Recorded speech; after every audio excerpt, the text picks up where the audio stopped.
जो चैप्टर है भारतीय संविधान का वो है मूल अधिकार।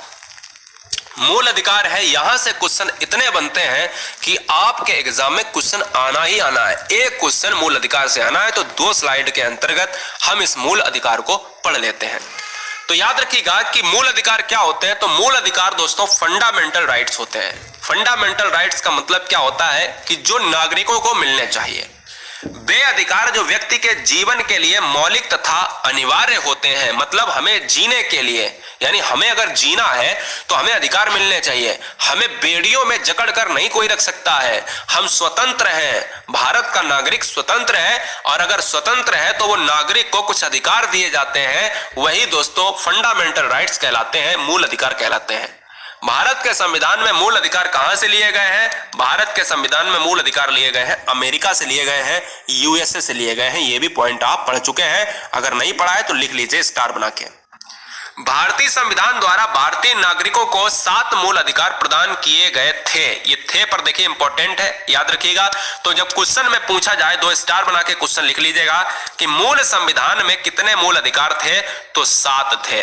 और पॉइंट नंबर नेक्स्ट, जब क्वेश्चन में पूछा जाए कि वर्तमान संविधान में कितने मूल अधिकार हैं, तो आपको आंसर होगा 6। याद रखिएगा, जब मूल पूछे यानी संविधान जब बना था तो मूल अधिकार थे 7 थे, और जब वर्तमान में पूछा जाए तो वर्तमान में जो मूल अधिकार है वो 6 है। अब एक कहां गया? क्या भाई कोई खा गया या खत्म हो गया या पूरी तरीके से निकल गया कोई? जी नहीं। 44वां संविधान संशोधन हुआ उसी दौरान, 1979 की बात है। संपत्ति का एक अधिकार हुआ करता था, उसको हटा दिया गया मूल अधिकार से। और यह बात याद रखना है कि 44वां संविधान संशोधन एग्जाम में बहुत पूछा जाता है, और बहुत सारे बच्चे 42वें संविधान संशोधन को लगाकर चले आते हैं। ये आप सभी जानते हो, खुद भी जानते हो आप, ठीक है। तो इसलिए ये गलती मत करना कि मूल संविधान में जो आपके अधिकार थे वो थे 7, एक हटा दिया गया 6 हो गए।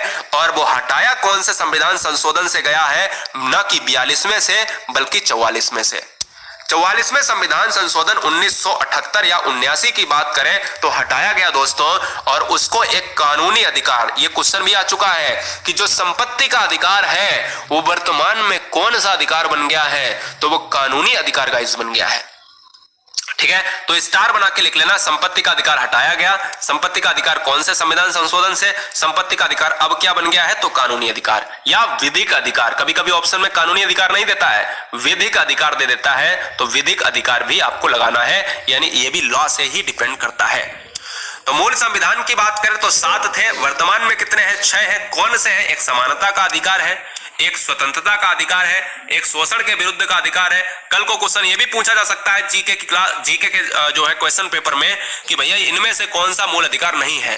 तो आपको 6 याद होने चाहिए, कोई भी शॉर्टकट नहीं है। मैंने कहा सब कुछ पढ़ना है।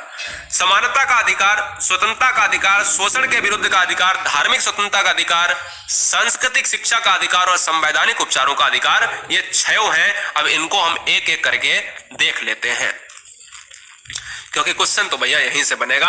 हमने कहा सब कुछ पढ़ना है, एक बार लिखकर सब कुछ एक बार रिवीजन अगर कर लोगे तो चीजें बहुत आसान हो जाएंगी। आप विश्वास नहीं करोगे, क्योंकि चीजें क्या ना, हमारे अलमारी में किताबें तो रखी होती हैं, बहुत सारी किताबें हैं, मतलब आप सभी के हमारी अलमारी में किताबें तो बहुत सारी रखी होती है हर बच्चे के पास, लेकिन पढ़ता कौन है? और जो पढ़ता है वो निकल जाता है। ये बात सच है, कड़वी है मगर सच है दोस्तों। पहला अधिकार है समानता का अधिकार। हम इसी स्लाइड में पहला अधिकार लेते हैं, समानता का अधिकार, यानी ये रहा समानता का अधिकार, जो अनुच्छेद 14 से लेकर 18 तक जाता है। आपको लिख लेना है, यहां पर बढ़ा के 14 से लेकर 18 तक जाता है। और याद रखना है दोस्तों, यहां पर 14 से लेकर 18, जिसमें 14 अनुच्छेद ये कहता है कि कानून के समक्ष समानता, यानी सभी समान है, कानून की नजरों में सभी समान है।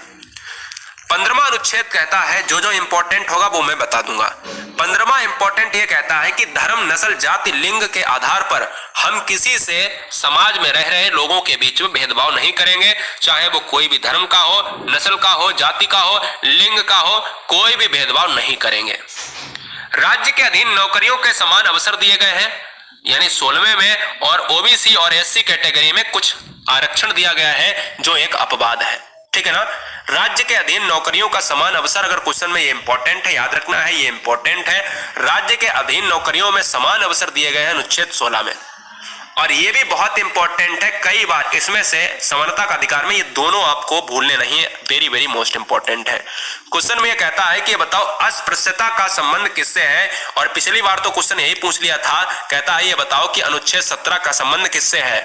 तो अस्पृश्यता का यहाँ पर मतलब मैं आपको बता देता हूं कि जब भी छुआछूत बीमारी की बात करते हैं, यानी छुआछूत से आपको जो है परेशानी है, यानी कोई बात जो है, कोई व्यक्ति ऐसा है जो भेदभाव कर रहा है एक समाज में, तो आपको याद रखना है छुआछूत से जो आपका निषेध है, अस्पृश्यता से निषेध है, सभी को समान समझा गया है, तो अनुच्छेद 17 को आपको याद रखना पड़ेगा। उपाधियों का निषेध, यानी कोई भी जो है उपाधि नहीं ले सकता है, कोई भी उपाधि गैर उपाधि नहीं ले सकता है, तो वो अनुच्छेद है 18। और अगला पॉइंट है कि स्वतंत्रता का अधिकार। याद रखिएगा भारत में फ्रीडम आपको दी गई है क्योंकि भारत लोकतंत्रात्मक गणराज्य है। और अगर क्वेश्चन में कल को ये पूछा जाए कि ये बताओ कि भारतीय संविधान में स्वतंत्रता का अधिकार किस अनुच्छेद के अंतर्गत आता है, तो अनुच्छेद 19 से 22 के अंतर्गत आता है। ये बात दिमाग में फीड कर लेना है। अनुच्छेद 19 से 22 के अंतर्गत क्या आता है, स्वतंत्रता का अधिकार आता है।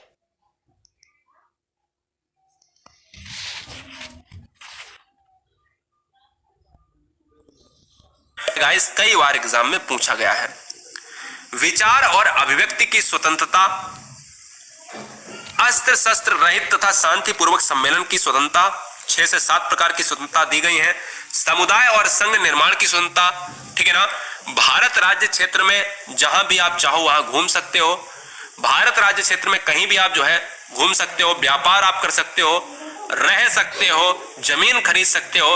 अब तो भारतीय संविधान में 370 अनुच्छेद को भी खत्म कर दिया गया है, ठीक है ना।